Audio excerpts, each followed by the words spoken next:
안녕하십니까. 거꾸로 투자하는 쇼킹 부동산입니다. 6월 양도세 중과 철대 초급매 속출 하나 시작해 보겠습니다.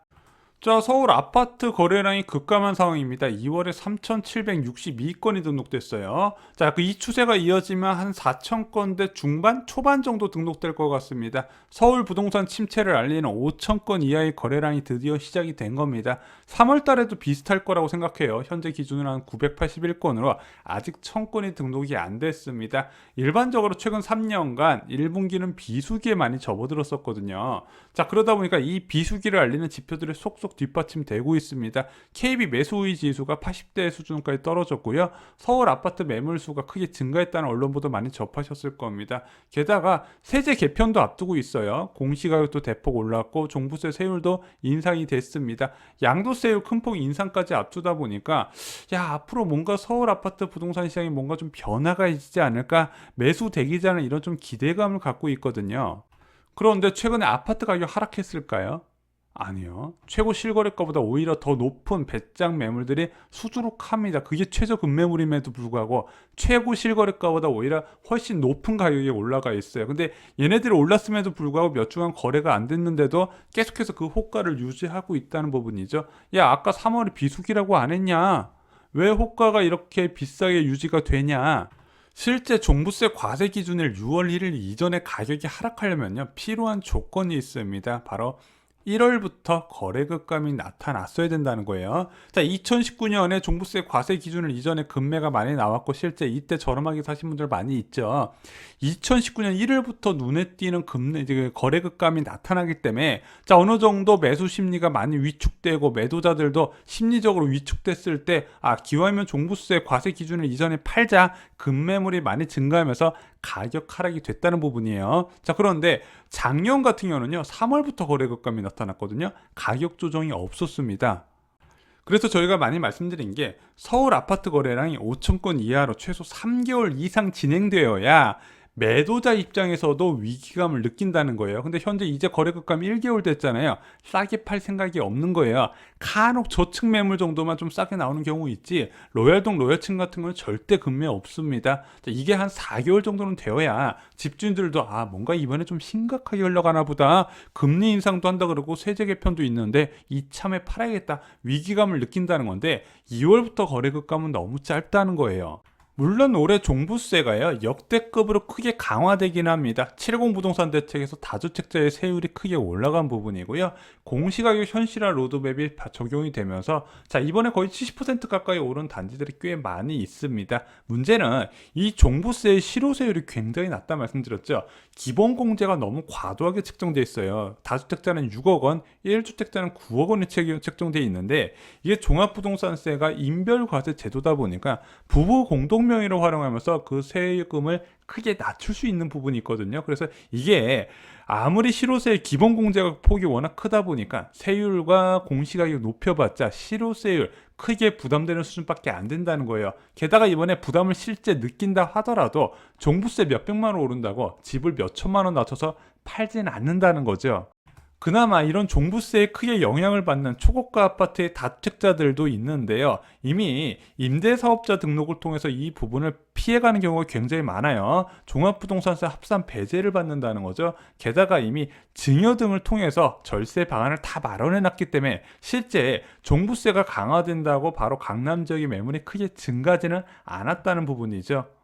그나마 급매가 나올 만한 이슈가 있다면요, 다주택자 양도세 중과 확대 부분입니다. 자, 이 다주택자 양도세 중과 확대 부분이 기존에 2주택자는 10%포인트, 3주택 이상자는 20%포인트가 이제 가산되면서 세부담이 늘어났는데, 그래도 이거 배째라고 하고 들어오고 매수하는 사람이 꽤 있어서 여기에서 10%포인트씩 더 올렸거든요. 자, 그러다 보니까 임대사업자 등록 안 한 다주택자 매물이 일부 출현할 가능성이 있는데 그게 초고가 아파트보다는 중저가 아파트에 더 많다고 보는 겁니다. 게다가 이번에 입주권에 대한 단기 입주권에 대한 양도세율이 크게 올라가거든요. 그래서 투자 수요 유입이 많은 재개발과 재건축에서 많이 출현할 가능성이 있습니다. 또한 이번에 규제 지역으로 지정된 곳이 작년에 굉장히 많이 있었거든요. 그러면서 비규제 지역의 다주택자가 임대사업자도 등록 못한 상황에서 규제 지역으로 지정되다 보니까 이제 종부세 양도세 세율 강화되기 이전에 매도하려는 매물이 일부 있을 수 있다는 겁니다.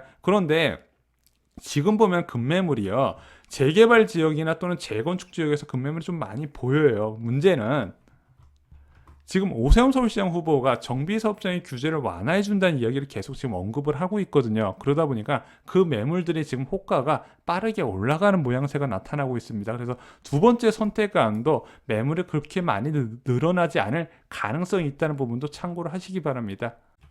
자, 그럼 지금 급매가 있나요? 아까도 말씀드렸다시피 그냥 시세보다 1, 2천만 원 정도 낮춘 정도가 급매라고 좀 표시가 돼 있습니다. 그것도 아주 드문드문 있어요. 있어봤자 저층 위주로 있다는 부분이죠. 급매를 기다리려면 4월로 넘어가야 될 것 같습니다. 4월 초에도 좀 힘들 것 같고 중순 정도까지 봐야 될 것 같아요. 자, 왜냐면 4월에 부동산 시장에 악재가 좀 있거든요. 일단은 4월에 신규 택지 지정이 예정돼 있습니다. 자, 지난번에 이사 공급 대책에서 18만 호 공급 방안이 나왔었는데 그 중에서 7만 호는요 광명 시흥지구를 지정했고 나머지 11만 호 공급 계획이 4월에 나올 거예요. 적지 않은 경기도 지역에서 신규 택지 공급 계획이 밝히다 보니까 아무래도 매수자 입장에서 좀 진정이 되겠죠. 또한 DSR 규제도 4월 달에 추가로 발표될 것 같습니다. LH 사태로 좀 늦어지긴 했는데 아마 비주택에 대한 규제 강화 부분과 신용대출의 규제 강화 부분이 포함이 될 것 같아요. 이 두 가지로 인해서 매수 심리가 위축될 것이고요. 지금 2월부터 거래 급감이 지속적으로 나와 있기 때문에 매도자 입장에서도 좀 마음이 조급해지고 급매로 내놓을 가능성이 충분히 있다고 보고 있습니다. 그럼 정말 저렴한 급매는 어떻게 잡나요? 진짜 당장 내 집 마련을 하셔야 되는 분들만 좀 보시기 바랍니다. 저희가 올해는 웬만하면 주택 마련을 권하고 싶지가 않아요. 금리 인상이 지금 어느 정도 가시권에 있는 상황에서 금리 인상 진행되고 나서 매수해도 늦지 않는데 나는 올해 무조건 사야겠다, 자녀가 학교 들어갔다, 더 이상 전세 못 돌아다니겠다, 이런 분들만 참고를 하시기 바랍니다. 일단은요, 정말 저렴한 급매를 잡으려면요 범위를 굉장히 넓히셔야 됩니다. 그래서 특정 지역 일부 단지만 좁히면 제한적이에요. 아무리 부동산에 연락해도요 급매 없기 때문에 연락도 안 옵니다. 범위를 굉장히 넓히면서 다양한 변수를 감안을 하셔야 된다는 거예요. 그래서 이 시기에 많이 사용하는 방법이요, 바로 네이버 검색창에 이런 식으로 검색을 하는 겁니다. 5월 잔금 조건 또는 5월 잔금이라고 검색하셔요. 그래서 뷰에 가셔서요 최신 순으로 검색하시면 됩니다. 이렇게 노출된 상품들의 리스트를 매일매일 확인을 하시면 돼요. 요즘 공인중개업소에서도 블로그를 많이 운영을 하거든요. 그 블로그에 노출된 급매 정보를 찾을 수 있다는 부분이죠. 자, 왜 5월 잔금 조건으로 하나요? 아까 과세 기준일이 6월 1일이라고 말씀드렸잖아요. 그 전에 잔금을 치러야 돼요. 그래야 내가 보유세 부담을 덜 수 있는 부분이고요. 또한 이번에 양도세 중과 확대 부분이 6월 1일부터 적용되잖아요. 그 전에 잔금을 치러야 되기 때문에 5월 잔금 조건으로 검색하면 이 시기를 피하기 위한 급매물들을 쉽게 찾을 수 있다는 부분이죠.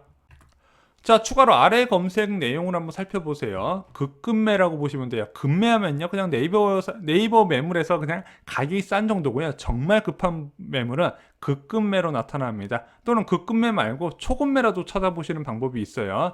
4월 중순부터 5월 초까지 매물이 나올 가능성이 있는데 이게 잔금 시기가 앞당겨 있기 때문에 어느 정도 자금력이 있으신 분들이 할 수 있는 방법입니다. 이렇게 나온 매물을요 네이버 시세와 실거래가와 비교해 보시고 정말로 이게 매력적인 금액인지 그리고 내가 원하는 조건에 맞는 환경에 있는 주택인지 판단해 보시고 결정을 하시면 됩니다. 그런데 이렇게 해봤는데도요 마음에 드는 금매가 없던데요. 4월 중순까지 찾아봐도 싸지도 않고요 원하는 위치도 아닙니다. 자, 이런 식으로 찾아보는 건 굉장히 제한적일 수밖에 없긴 해요. 그래서 정말로 원하는 지역 한 2개 동, 3개 동 지역에 원하는 단지의 아파트 부동산 단지 한 2개 정도 찾아보시면서 그 지역 급매 있으면 연락 달라고 하셔야 되는데 지금 그런 오프라인 방식으로도 찾는 게 쉽지는 않더라고요. 그래서 개인적으로는요 올해보다는 금리 인상 2차례 인상 이후에 찾아보시는 게 좋지 않을까 생각을 합니다. 왜냐하면 현재는요 여전히 매도자가 유리한 환경이에요. 두 가지를 보라고 말씀드렸죠. 금리와 공급적인 부분. 자, 근데 부동산 시장은요 당장 금리 인상할 가능성만으로 흔들리기보다는 한국은행에서 기준금리 인상 결정을 딱 하고 그것이 속보로 나와야 그때부터 좀 움직이는 측면이 있고 그것도 한 번으로는 턱도 없고요. 두 번 이상 올려야 그나마 움직인다고 말씀을 드렸습니다. 공급적인 부분도요. 일단 서울 지역은 2023년 중반까지는 둔촌주공 입주할 때까지는 공급 부족 이야기가 계속 나올 거고요. 경기도 지역도요. 지금 공급이 그렇게 많은 상황이 아니기 때문에 이것을 매도자가 누구보다 더 잘 알고 있습니다. 그래서 싸게 팔지는 않을 거예요. 오히려 지금이 때가 아니다 이렇게 생각하시는 게 나을 수도 있습니다.